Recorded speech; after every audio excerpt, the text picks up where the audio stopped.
நாட்டு மக்கள் குற்ற செயல்களில் ஈடுபடாமல் இருக்க வேண்டி கன்னியாகுமரி மாவட்டம் குமாரகோவிலில் காவல்துறையினர் காவடி எடுத்து சிறப்பு வழிபாடு செய்தனர். கன்னியாகுமரி மாவட்டம் திருவிதாங்கூர் சமஸ்தானத்தின் கீழ் இருந்த காலத்தில் பாதுகாப்பு படை வீரர்கள் ஆண்டுதோறும் கார்த்திகை மாத கடைசி வெள்ளிக்கிழமையன்று வேளிமலை குமாரகோவிலில் சிறப்பு பூஜையில் ஈடுபட்டுள்ளனர்.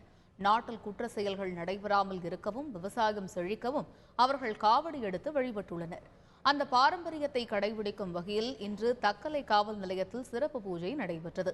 தொடர்ந்து காவலர்கள் வேல் காவடி, புஷ்ப காவடி, பன்னீர் காவடி உட்பட பல்வேறு காவடிகள் எடுத்து குமாரகோவிலுக்கு பவனியாக சென்றனர். அங்கு குற்ற செயல்கள் குறைய வேண்டி அவர்கள் சிறப்பு வழிபாடு செய்தனர். திரளான பக்தர்களும் இந்த பூஜையில் கலந்து கொண்டனர். அரசர் காலம் தொட்டே இந்த நடைமுறை வழக்கமாக வந்து கொண்டிருக்கின்றது. நம்முடைய மூதாதையர்கள் இதை செய்து கொண்டிருந்தார்கள். இப்போது நாம் செய்து கொண்டிருக்கின்றோம்.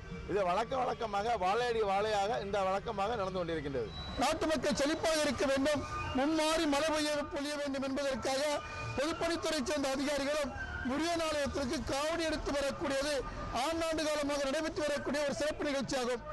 குறிப்பாக பாரதத்திலே அரசு அதிகாரிகள் ஒரு ஆலயத்திற்கு காவடி எடுத்து செல்வது இந்த ஆலயத்தில் மட்டும்தான் நடந்து கொண்டிருப்பது என்பது மிக மிக சிறப்பாகும்.